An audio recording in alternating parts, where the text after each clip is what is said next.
Good evening. It actually is evening, but it's so wonderful because we have this lengthening time of day, the sun shining through these windows. What a glorious spot to be together in this evening. My name is Reverend Elise Nelson-Winger. I'm the university chaplain here at Tufts. And on behalf of the entire chaplaincy team, welcome. We are so excited every year to be able to host the Russell Lecture on Spiritual Life.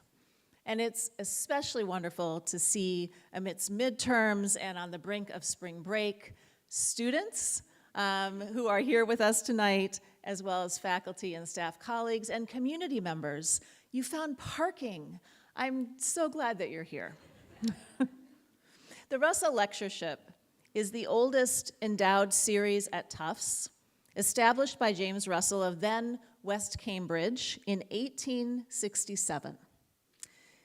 It was established in order to support an annual lecture featuring a topic relating to spiritual life.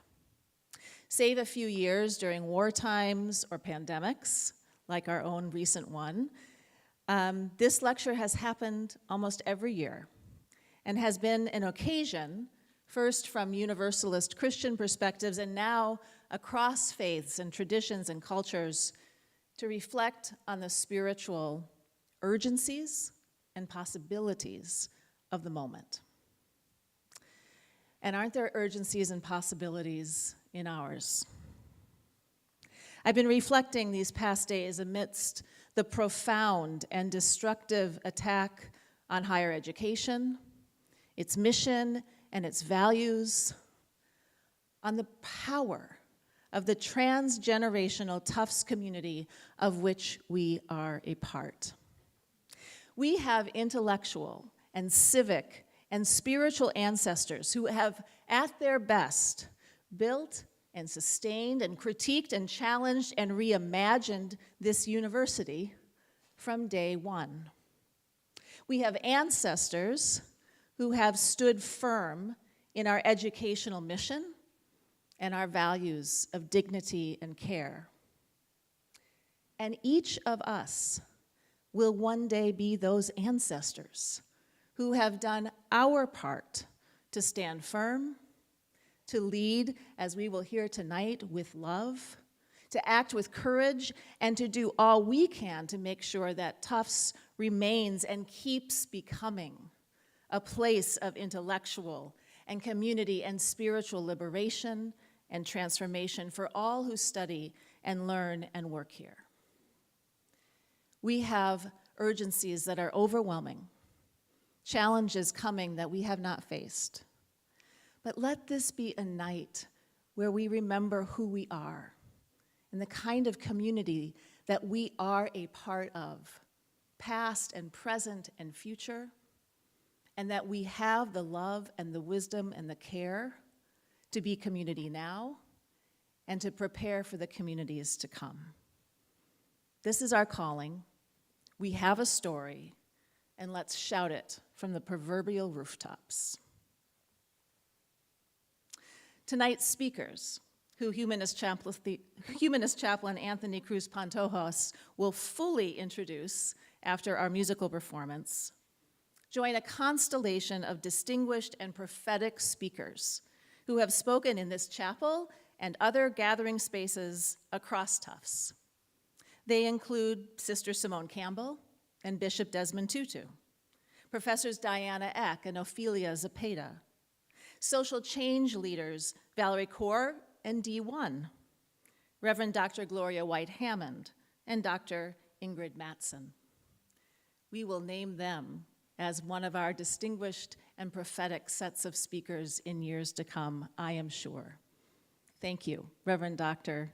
Jordan Simpson and Reverend Dr. Reyes, for being with us tonight. May this be a time of creative reflection and hopeful imagining, knowing that we are connected to generations of voices who are speaking spiritual truths and values into this space. And now, let us welcome Voices for Peace and Light, a Tufts community ensemble directed by University Chaplaincy Music Director Suzanne Cartren. Welcome, Voices for Peace and Light.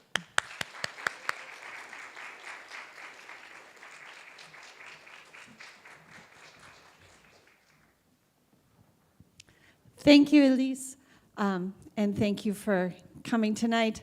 I'm Susie Cartran. This is Voices for Peace and Light. It is an interfaith, intergenerational choir run here at the chaplaincy. It's open to undergraduate and graduate students, staff, faculty, alum, community members, parents of alum, and really anyone else. So if you'd like to join, you're all very welcome to. You can contact me. And we're singing two pieces for you tonight. The first is a 16th century piece by Jacobus Clemens non Papa. It has only one word, sanctus, which translates to holy. And we will follow that with a piece I chose. I learned of our topic tonight is leading with love. And we did not have a piece about leading with love, but we did have a piece about following with love. This is a setting of a very famous text from the book of Ruth, and it's a setting by contemporary folk singer Shoshana Jedwab, arranged for choir. Thank you.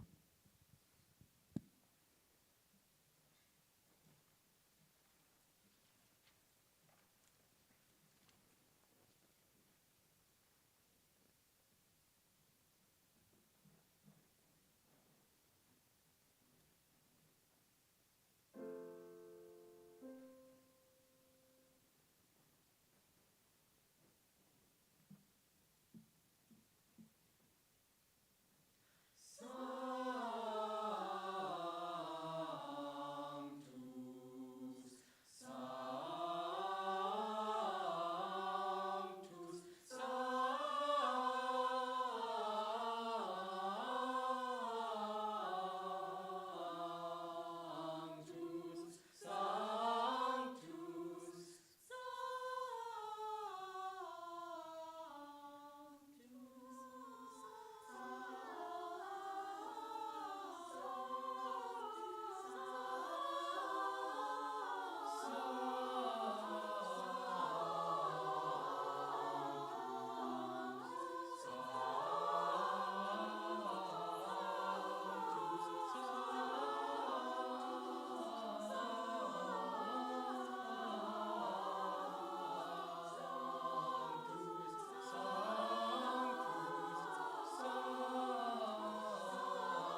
Good evening, everyone. Welcome to Goddard Chapel. My name is Anthony Cruz Pantojas. I serve as the Humanist Chaplain and Coordinator for Africana Spirituality. Tonight, I have the honor of introducing two amazing speakers. And you know, introducing any speaker is a hard task. I hope that you resonate with it in the sense that I invite you to go online, not right now, and read how other people see these two amazing spiritual innovators. After all, we're engaging in narrative work. So I will share a snapshot of their bios. Before that, I will talk about my connection to both of them. When I first met Dr. Reyes in 2017, it was through the Hispanic Scholars Program. It was an amazing time where Dr. Reyes was actually the speaker.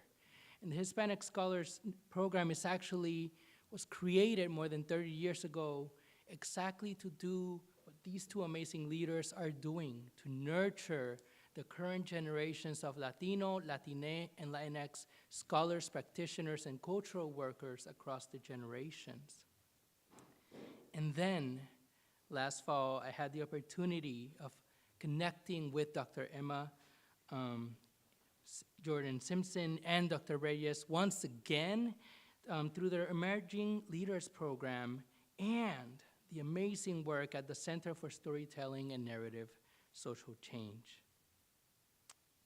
I experienced their deep love, compassion, care, and fierce commitment to nurturing and raising up. Let me say that again. Not just nurturing, but raising up young leaders. Reverend Dr. Emma Jordan Simpson has been the president of Auburn Theological Seminary since 2021 and is the first Black woman and non-Presbyterian to lead the institution. She enjoys identifying and developing leaders for social change. And before that, she was the executive director of Fellowship of Reconciliation for the United States of America, or the US, and headed up organizations like the Children's Defense Fund in New York City. And she attended Fisk University, Union Theological Seminary, and Drew Theological School. Reverend Patrick B. Reyes is a Chicano writer, theologian, and best-selling author. Many books, I will not name them, is for you to go and read and archive. He specializes in being the first Latinx and Indigenous dean of Auburn Theological Seminary. He has worked in higher education and faith-based nonprofits and has worked to support emerging Black, Indigenous, Chicano, Chicane, and Chicanx cultural leaders. He serves on the board of the American Academy of Religion and the Children's Defense Fund Freedom Seminary.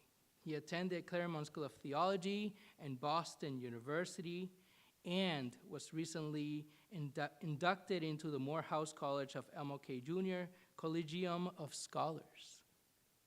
I am delighted to welcome these two amazing speakers to our home here at Tufts. Welcome once again, everyone.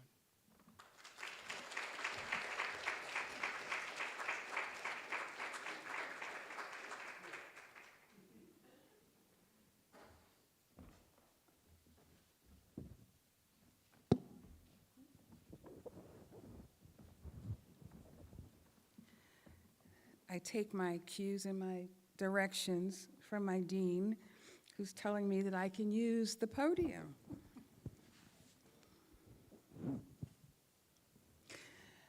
I'm also taking a picture of all of you in my heart. We've never seen this moment before. We'll never see this moment again. And each of you represent such incredible hope. Not just because of the times, but because I believe hope and love is God's will. And we are in God's will. And I give thanks and gratitude to everyone who has made it possible for us to travel with you, to travel to you, to be with you today, the university chaplaincy, the entire team, for your incredible hospitality today, the opportunity to listen to students, to imagine with you, to be in a space of peace and love. And I want to tell a little story of someone who's dear to me. I carry her around my neck, Sojourner Truth. On the back of this little necklace thing here, it says, if women want any more rights than what they got, then they should take it and not just talk about it. And I decided to settle in on lifting Sojourner Truth because in the year that this lectureship was started, 1867, it was one of her most active years as an abolitionist. A formerly enslaved Black woman, still incredibly vulnerable, and yet every time in 1867, when she had the opportunity to speak, she would tell white women, she would tell white men, she would tell Black people, none of us are free if all of us are not free.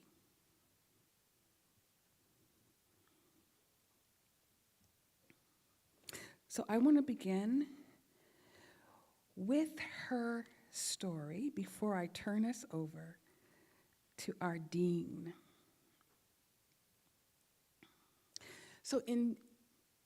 Let me also say this. I love to read old newspapers. 3 a.m. might find me reading digital newspapers. I love old stories. And I'm not the only one, because in 2022, the New York archivist found something, a contribution in the New York archives that got at least the two of us excited. They found documentation in their holdings that caused like this really big stir. They found the nearly 200-year-old court records detailing Isabella Van Wagenen, otherwise known as Isabella Baumfree, otherwise known as Sojourner Truth's fight to win her son Peter back from slavery. New York, where Auburn Theological Seminary is, was the capital of slavery in terms of financing and securing and ensuring the goods of slavery. That's where the financial markets were. And New York was an ardent supporter of slavery. It brought great wealth. And New York enacted this gradual emancipation, freeing children born after 1799. And that gradual emancipation, however, kept adults enslaved until 1827. Many of the children who were kept by their parents were considered wards of the state until they were adults. And that argument is still what undergirds the child welfare system in this country. That whites or the state, they're more capable of caring for children than their parents. Before these emancipated children reached the age of maturity, the enslavers would often sell them south. And it was illegal to sell children out of state. And one day, Sojourner Truth finds that her son Peter has been sold south. And with the help of abolitionists, she takes those who sold her son to court in 1828, and she wins her case. She fights, she wins, she gets her son back, but not before he had been beaten and severely abused.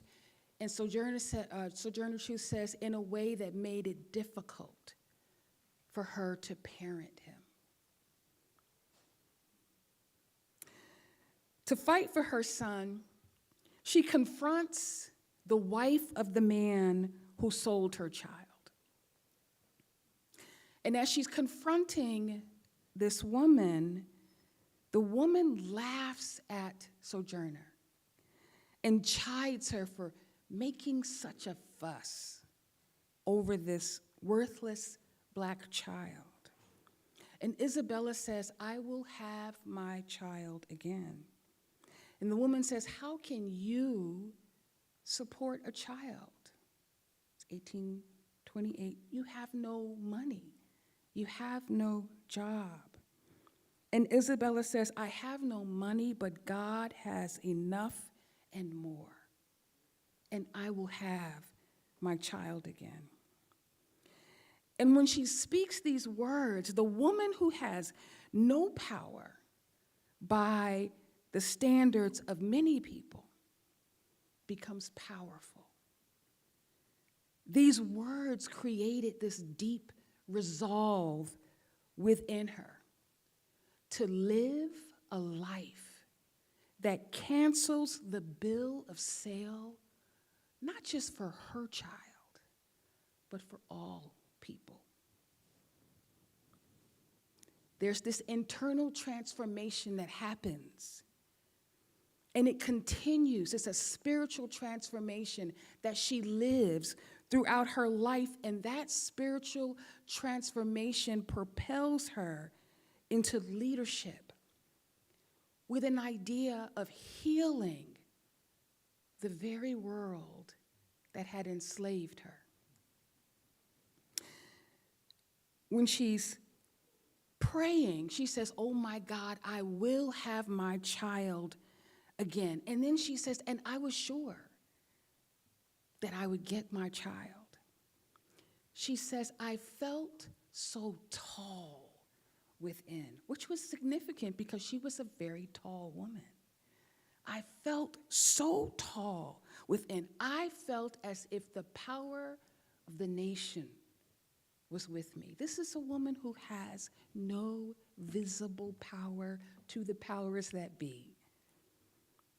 But she says, "I felt as if I had the power of the nation with me." And with that resolve, she decided that she and God were enough, and that her leadership would make a difference.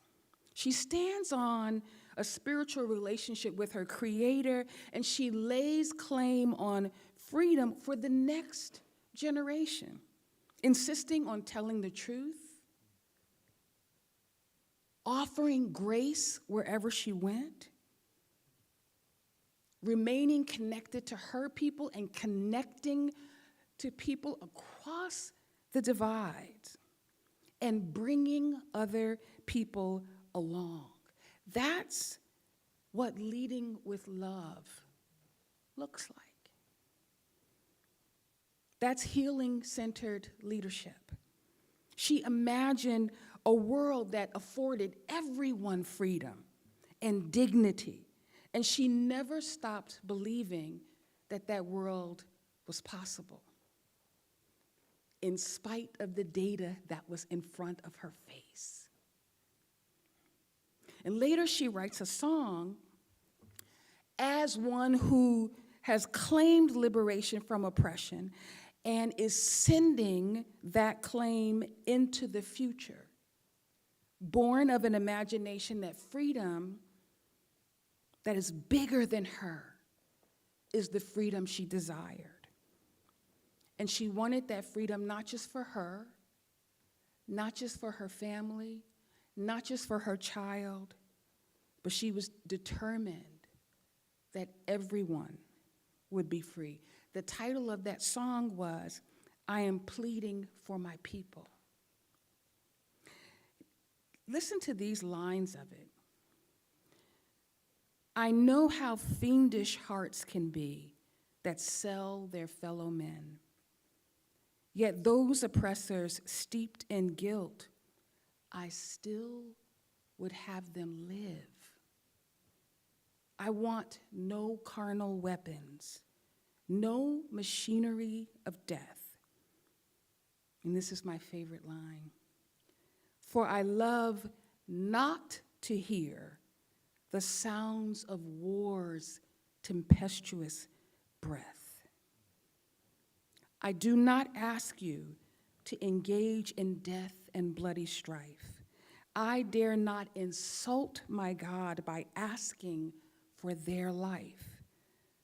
But while your kindest sympathies to foreign lands do roam, I ask you to remember your own oppressed at home. I plead with you to sympathize with sighs and groans and scars, and not how base the tyranny beneath the stripes and stars. Sojourner Truth chose to hear the people. She chose to see the pain.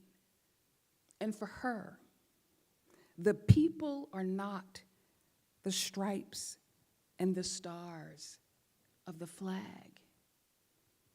The people were created by the God that created her.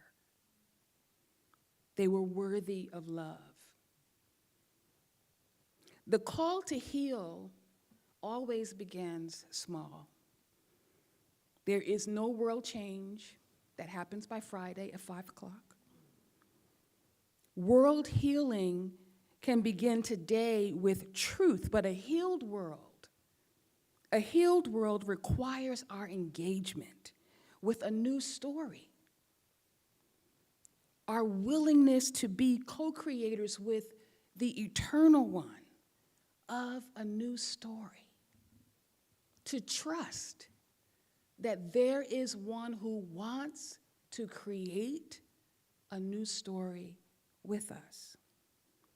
And so to build and strengthen leaders from the pulpit to the public square, to build community, bridge divides, pursue justice, and heal the world, that is the work of Auburn Theological Seminary, and I believe that is the work for our time. We believe our shared future is worth healing for. We believe that we have a shared future, and that future is worth all of our healing for. So I'm going to invite the Reverend Dr. Patrick Reyes for the next part of our conversation.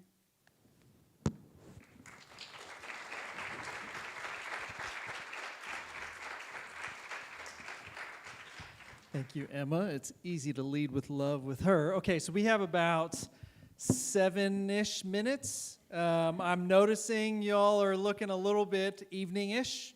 I'm going to ask for some participation. Is that cool? Let me just put a little guilt on you. At 5 o'clock every night, I dance with Carmelita, who's my 8-year-old who's autistic. I'm missing that to be with you all. Does the Catholic guilt work? All right. Okay, so we're going to work through what does lead with love actually look like? How do we do this? And we're going to play with a biblical story. We're going to play with Exodus 14. Anyone know what that is? Any guesses? Something about Moses? Something about Pharaoh? I need a Moses. Can I get a volunteer to be a Moses? Come on up here. Anyone? Come on. This is your time. You're the only thing in between you and dinner. So I need a Moses. Come on up, Moses.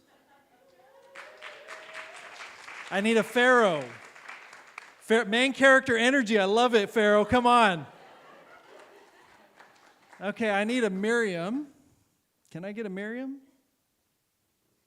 Where's the soloist from choir? Are you still back here? Can you be my Miriam, please? I'm actually going to, and bring your notebook. I might make you sing, just letting you know. Please, please, please, please.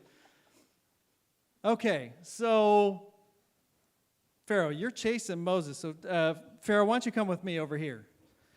Pharaoh needs some backup. Can I get some soldiers, some people that they've conscripted in? I don't think anyone volunteered for Pharaoh. Can I get some volunteers? Come on over here. This is the nicest looking group of soldiers I have ever seen. Please chase me in the future. All right, cool. We got Pharaoh. Moses, why don't you come on right here? Come stand right here with Miriam. Okay, and I need maybe, 5 or 6 more volunteers. Y'all are going to be my Red Sea. Can y'all just stand up here? This is the easiest one. You are just standing still. At least, for the first part, y'all probably know where this is going. Okay, we got this situation here. Lead with love. Now, I want Pharaoh's folks. You just look way too happy. Remember, you were trying to catch them and bring them back, right? So why don't y'all pose for me? Be intimidating. Stop smiling. Be angry. You are empire. You are the worst empire I have ever seen. Soldiers are hiding. All right, we'll just leave y'all there. That's fine. Now, we have some folks who are fleeing. Y'all are trying to imagine, you two right here, you're trying to lead a community. Can I get a community around them? Yes, come on, stand on up.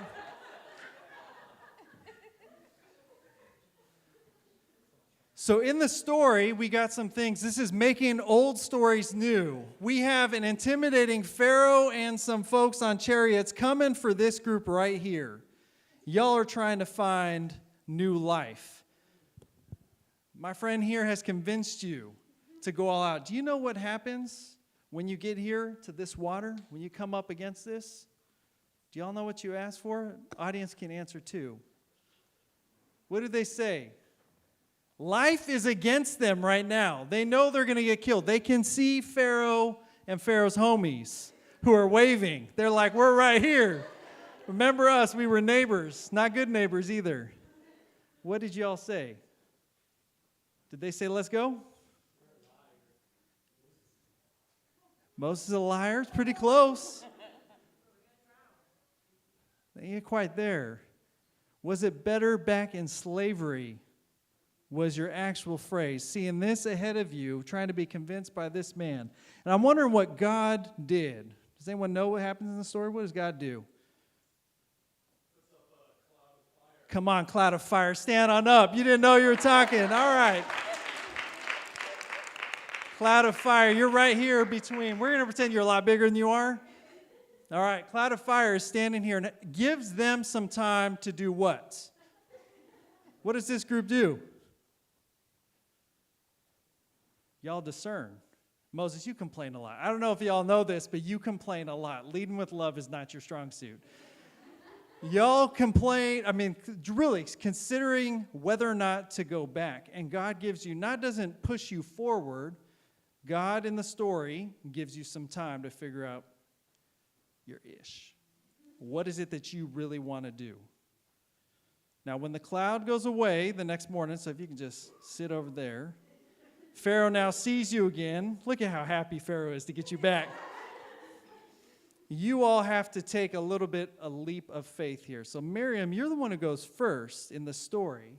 So I want you to come right up to here, and I want you to face, y'all aren't part now. What's up? I didn't see you coming. All right. So yeah, you're right here, Miriam, all right? Now, the story is very clear. Leading with love is not about charging forward no matter what. The text is very clear. God has helped out and given you some time to figure out, hey, do y'all really want to do this? Do y'all really want freedom?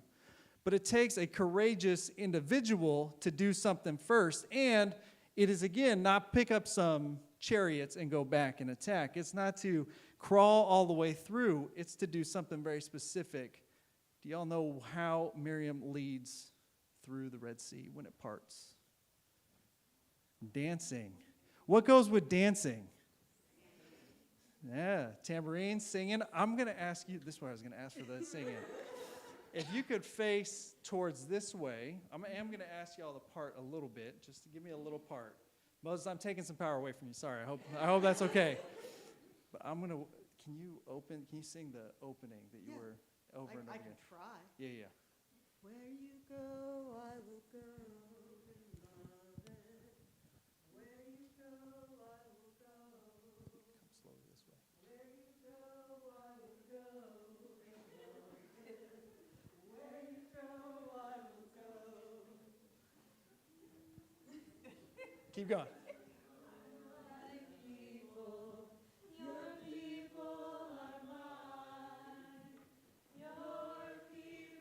Keep going. If you feel like going to Freedom, I'm going to invite you to stand up in the stands and come on through. The Red Sea is going to close. I'm being serious. Stand up. You're at the end of this program, so go ahead and stand up. Stand on if you want freedom.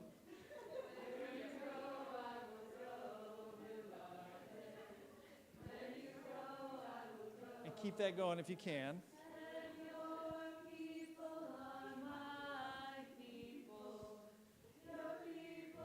Come on down, Pharaoh.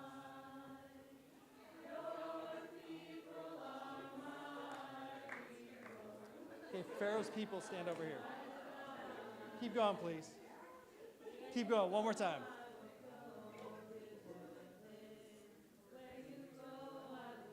Go ahead. Yeah.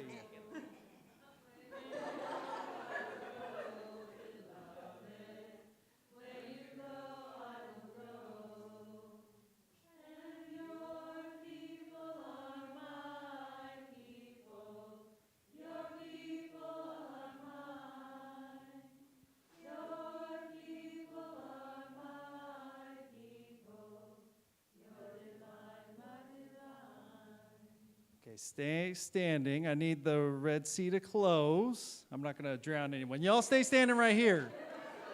But I have just a couple more questions, and then we'll wrap this up. I'm curious, Pharaoh's crew here. Well, y'all look really happy. What was it like standing on this side, seeing that happen? Pharaoh's really sad they didn't get to join. What were y'all thinking? Yeah, yes. Want to start singing. How about others? Same? Sing. Feeling a little shamed? You're on this side? You should. No. How about for those who were singing? What's it feel like to be on this side? Y'all are smiling really big. And, I never told y'all to look this way. It was just a cruise on through, but y'all turned. Tell me what it was like to be on this side.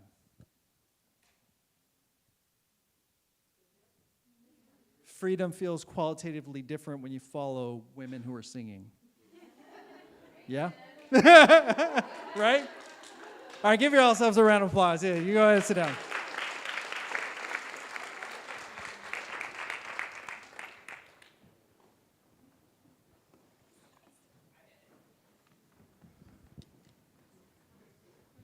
Thank you.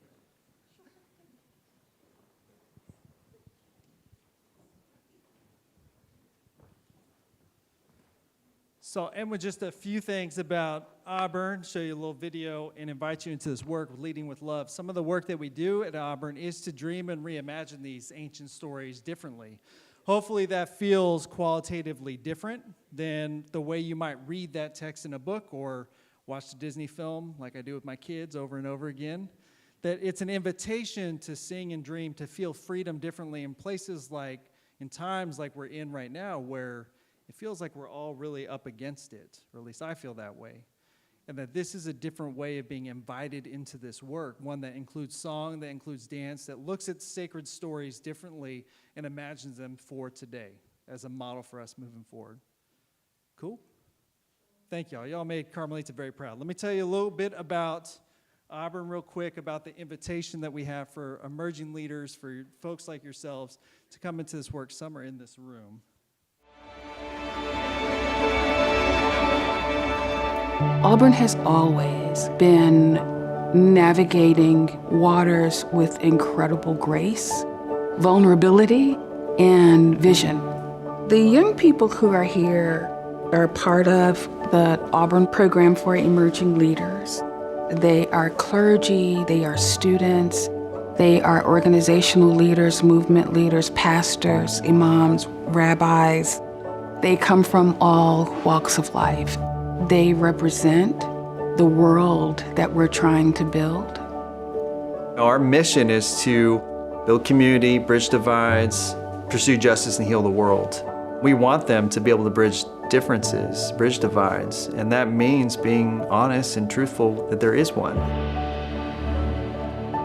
It's a very rare privilege to be able to take some space away from the hecticness of the everyday justice work that we're doing and actually take some time to envision what a healed world could look like.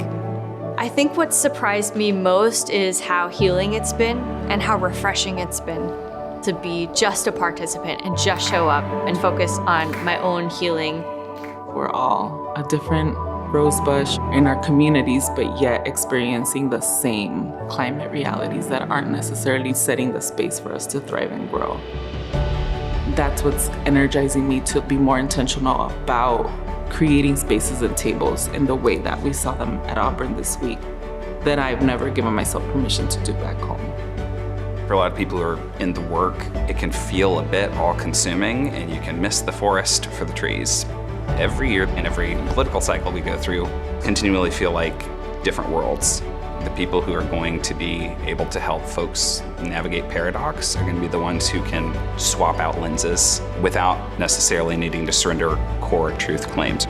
This program has showed me and demonstrated that the theory, the methodology that informs their praxis and informs the pedagogy, that they're living this, they're embodying this, and I'm experiencing it. They've said very clearly from the beginning, we don't want you to come to an agreement. They want us to be able to engage across difference and come to the table fully as who you are. So for young leaders that are interested in faith, interfaith, and want to really transform their communities, this is where you can get the tools to become a little bit more comfortable with the discomforting conversations that are in your head. And I think it's the first step. Auburn is extending an invitation. We want a healed world. We want future-focused leaders dreaming and imagining that world that does not yet exist. That is our work. We're carrying the sacred story for future generations. What is true and what remains is that God, however we call God, wants to be known. And that God continuously calls people forward.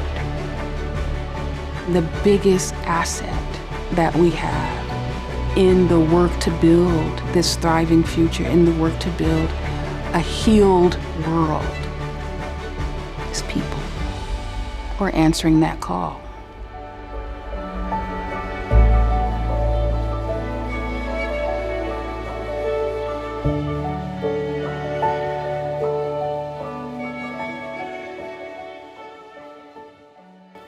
Okay, now I can advance it. Auburn's been doing this work for 10 generations. We hope to do this work for another 10 generations. If you're interested in learning to lead with love, this is what we're about. And I'm going to throw up the, because we're at time, I'm going to throw up the one, Lynn Cooper, where's Lynn? Is our next Dean's Lecture, following Tommy Orange, Pulitzer Prize finalist. So join, that's a virtual lecture, so I hope you all join that on April 10th.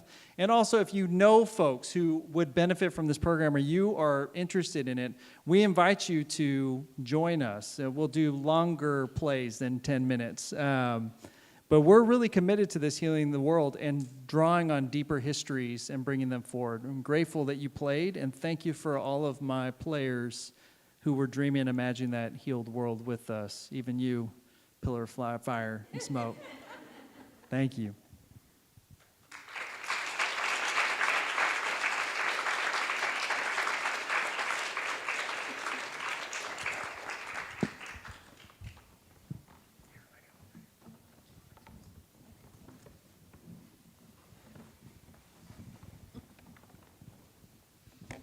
Thank you both.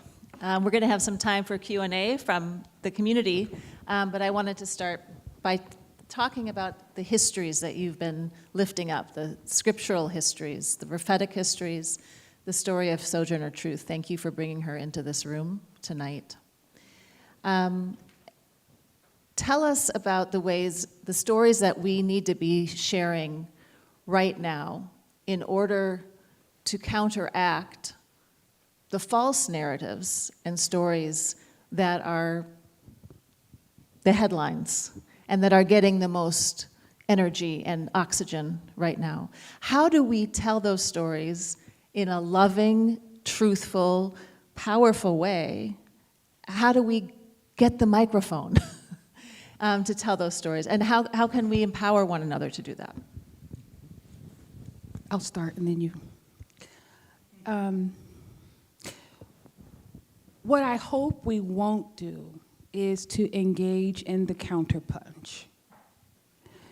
Because then I believe the stories that live in all of our communities, in all of our families, in our experience of history, the stories that we carry with us, they will get lost to a machine that is incredibly powerful, intentionally powerful, and designed to drown out hope and love, the possibility for connection, and for us finding each other as family.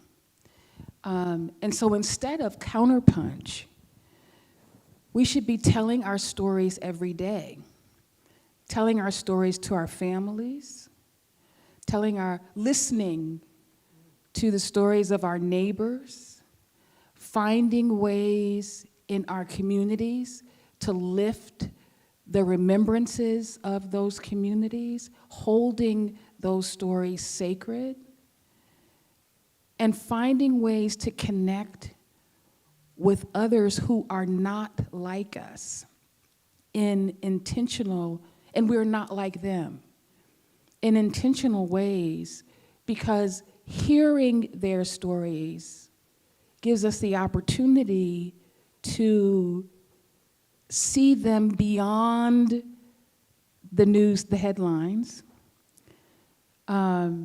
gives us a source of knowledge beyond the machine, the news machine, the fake news machine. But also when people experience us, all of us, not just us, but like all of us, as people who are willing to hold their stories sacred, that becomes more powerful, more important, more desirable. You hunger for those stories more than what we're getting on the news every night.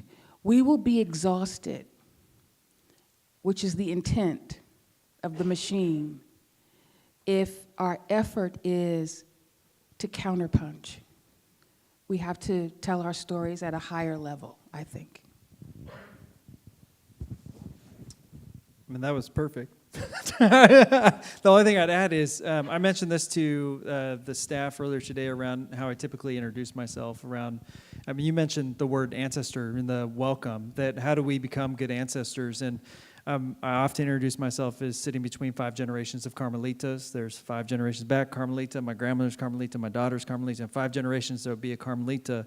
So that means holding my work, my purpose, how I love the people I work with and the things I do every day with kind of an open, expansive imagination around the future, that that future is not gonna belong to me. It belongs to them. So how that shifts how I do my work, who I spend my time with, how I spend my time on a very practical level with a never-ending news cycle, with a machine that's counting on us being just grounded up in never-ending assault. When Carmelita, my Carmelita, says, "Pop, put your phone down," I already messed up. I should have put it down a long time ago and been focused on her. What's the world I'm trying to build for her, and focus on getting that and not just waiting to repost something on Blue Sky because I'm on Blue Sky. I think it's going to take that generational approach, that ancestor vision, and that takes us operating not out of our limbic systems, but our prefrontal cortex, and slowing down and breathing and realizing this is every moment of my life I'm setting this up for that future Carmelita in a world that I think I want her to inhabit.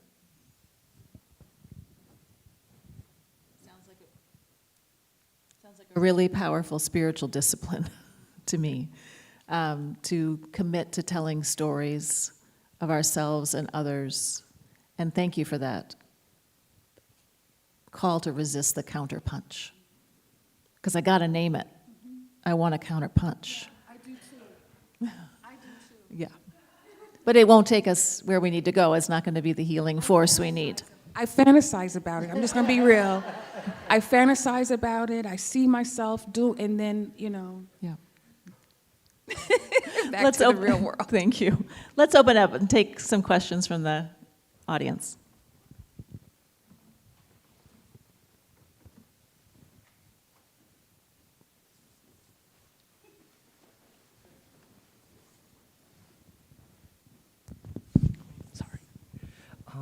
Thank you for your amazing talk. My question relates to who you're counterpunching at.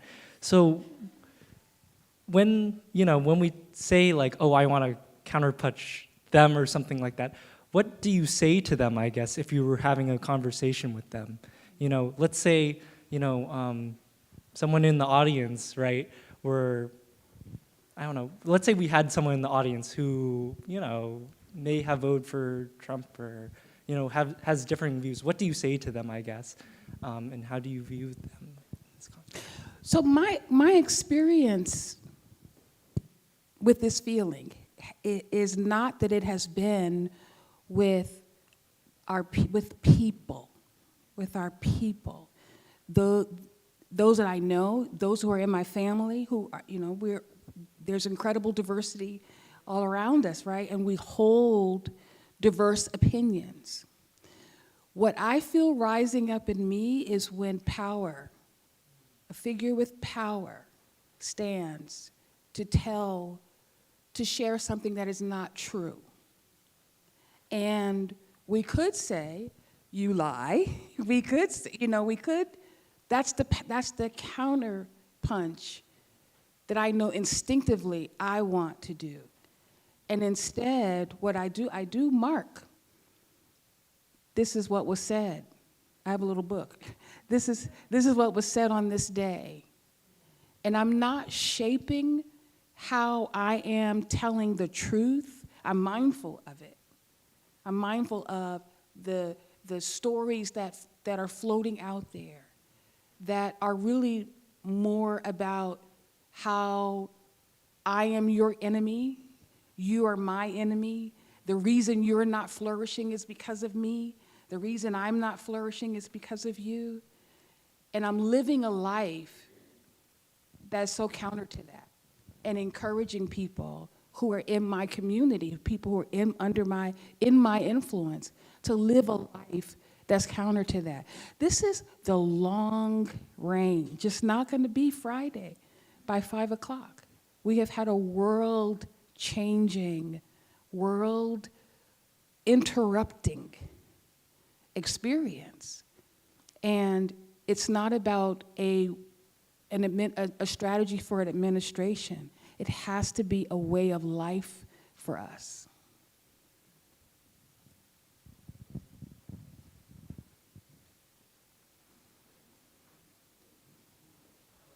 Thank you for your talk.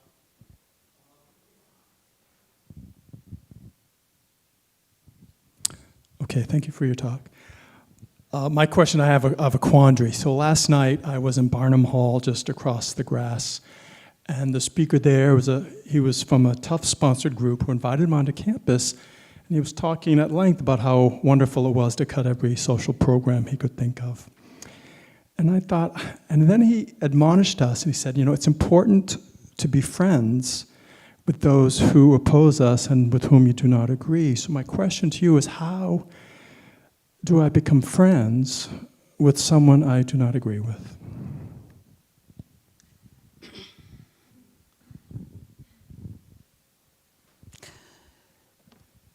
have an incredible family. There are those who are closest to me in proximity and in relationship that, yeah, we share views, although it does get a little testy sometimes at the dinner table. And then there are members of my family who I fantasize about.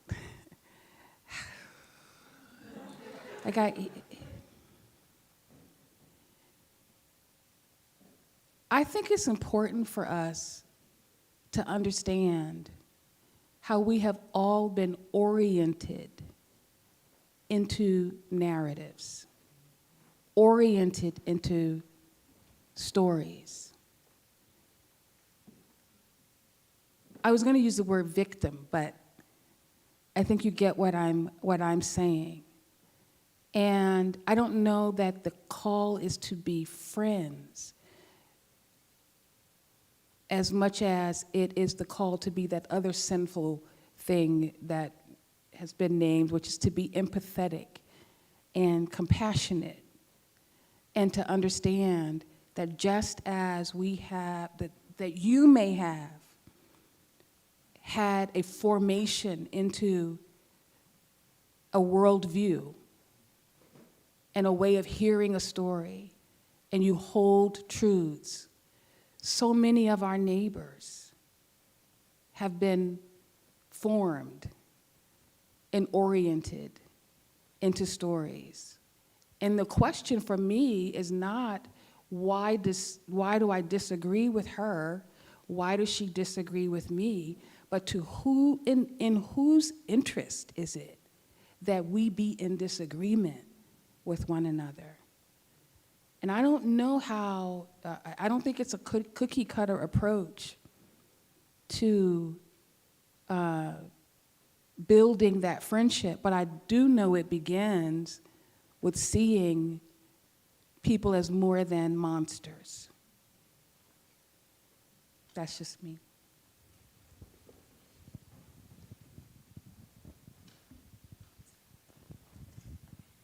Hi, I'm Elijah. Thank you so much for being here. It's been wonderful to have you.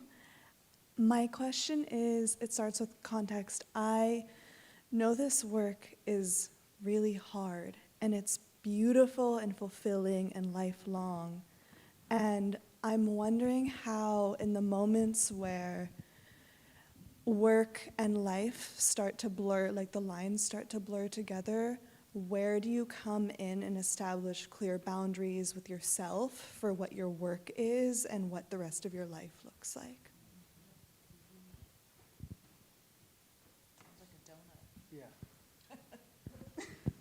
I mean, we did do an exercise earlier today around vocational discernment, and for me, that's kind of my work around how we do that. I personally, when you do that sort of life thing, I don't think there's work and then life.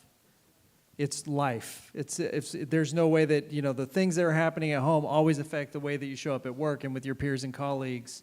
Vice versa, the things that happen at work. I used to have a rule when I was at the last job that I was at. It's called the Mr. Rogers rule, because I was coming home stressed out, and my kids don't deserve that version of me.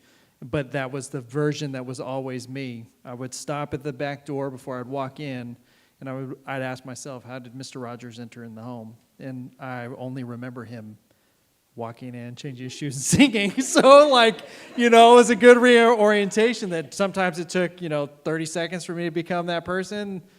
Sometimes it took 20 minutes. But after doing this for a year, that became habit. Because those lines I was actually always walking in an awful person.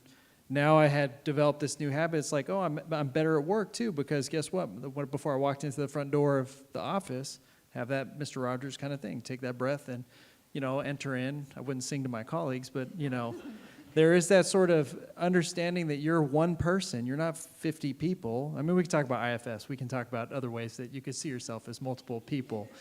But you're one person, and to give yourself some grace around, there will be relationships, there will be places that you live, like right now in this Boston area, you won't probably be here forever. You'll have friends that will come and go. You'll have jobs that come and go, and being okay with allowing that to happen and making that part of life and your grief and your joy, So you have songs when you're on the other side, and also recognize that some of us, I mean, empire's all encompassing. I know I've been on Pharaoh's team before, sitting there wondering, why am I not over there singing?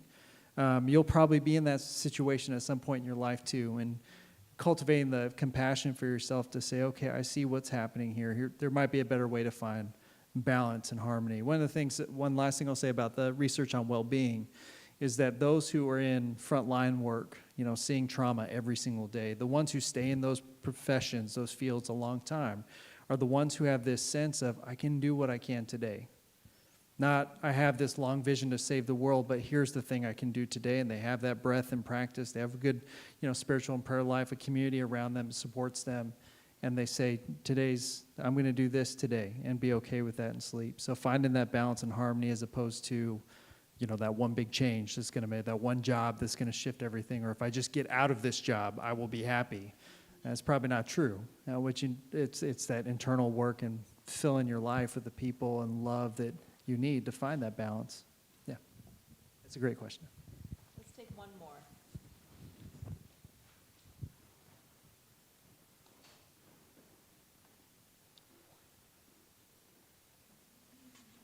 I'll close with one question.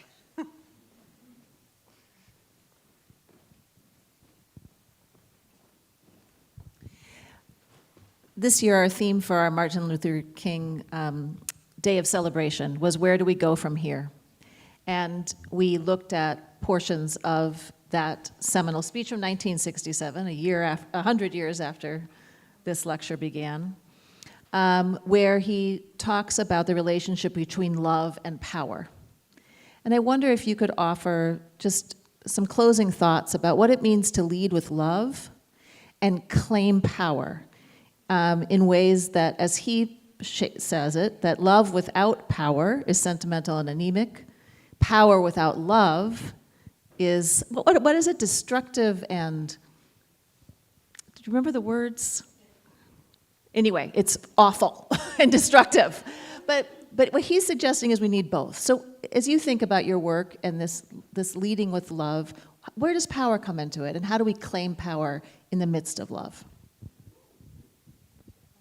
Sure. I'll go.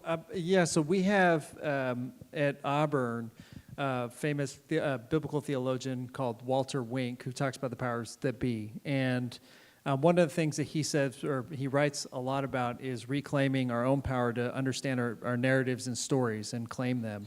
And the thing that we're kind of adding onto that is onto his work, which was 3 decades. He was in apartheid South Africa. He went to Chiapas, Mexico, and all these liberation movements that were focused. He was teaching them to read the Bible differently as ways of liberative.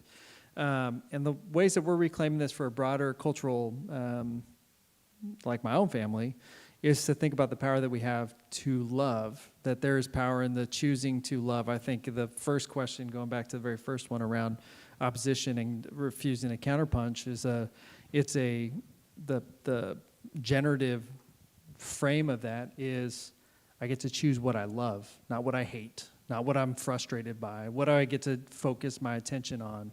And what that becomes, that is great power. You know, they say the disarm a narcissist, you don't respond to them at all. You don't give them attention. You focus on what you want to do. I don't know if you all know this, we're kind of up against some narcissists. So, choose what you love. Have the power to say, I'm going to focus on, again, future generations, our kids. That I do hope that my kids, I have a really close friend who, we're in a regular conversation once a month. We have deep, deep disregards. The only thing keeping us together to have a conversation is that we have kids the same age, and we want our 2 kids to have a different conversation than we've been having as adults. And so in order for us to do that, we got to keep meeting, because if not, we're just going to ingrain our kids to hate each other too. So it's trying to model that we're going to have regular meals and regular thing. And that's, I think, to the question around power. The power of love is there's power in loving, choosing to be generative and focus your attention. And for us, that's what we think is greatly missing right now, in that we choose to disaffiliate and give our attention only to our own people, only to our own little bubbles. And we want to say there's power in giving attention to a broader array, of better vision, a more loving vision of the world.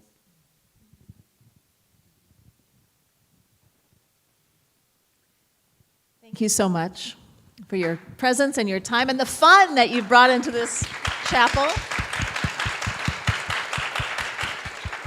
I'd like to invite Lynn Cooper to offer closing words, and following that, anyone who would like, our stars of the play, but also anyone else who would like to take a photo with our speakers, please come to the front and we will have a group photo.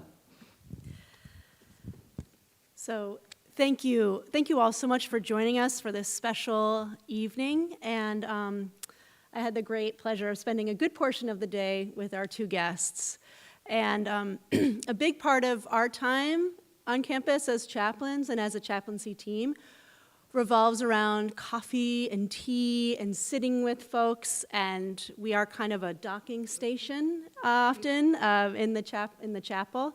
And so we want to give both of you a University Chaplaincy mug for your next tasty, comforting beverage.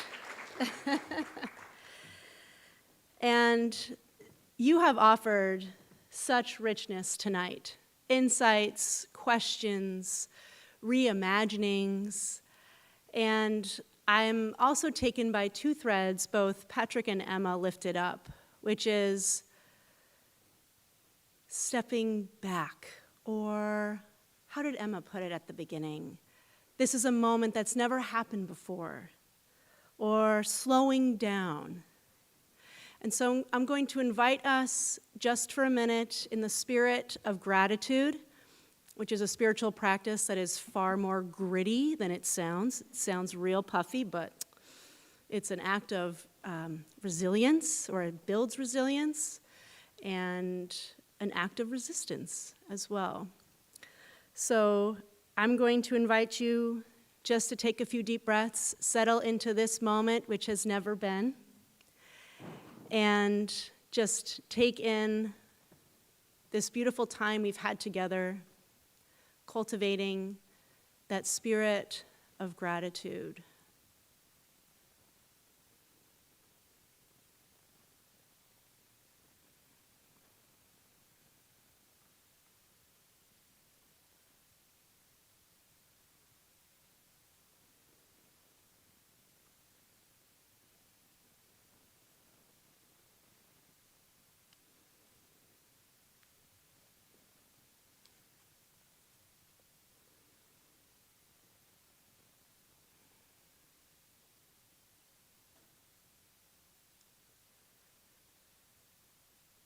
And now I'll leave us with a poem that I was first introduced to by my friend Naftali, Rabbi Brower.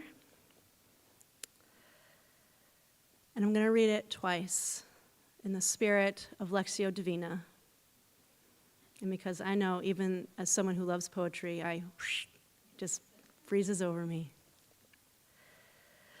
The Place Where We Are Right, by Yehuda Amichai.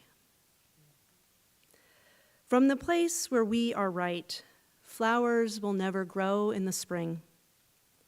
The place where we are right is hard and trampled like a yard. But doubts and love dig up the world like a mole, a plow. And a whisper will be heard in the place where the ruined house once stood.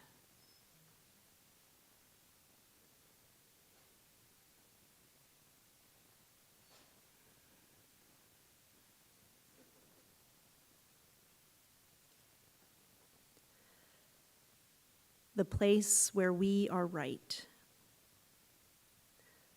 From the place where we are right, flowers will never grow in the spring. The place where we are right is hard and trampled like a yard. But doubts and loves dig up the world like a mole, a plow.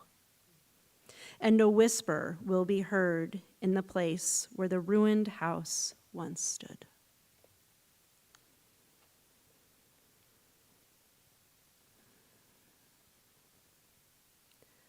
My friends, it's no small thing to be together at this moment and any moment.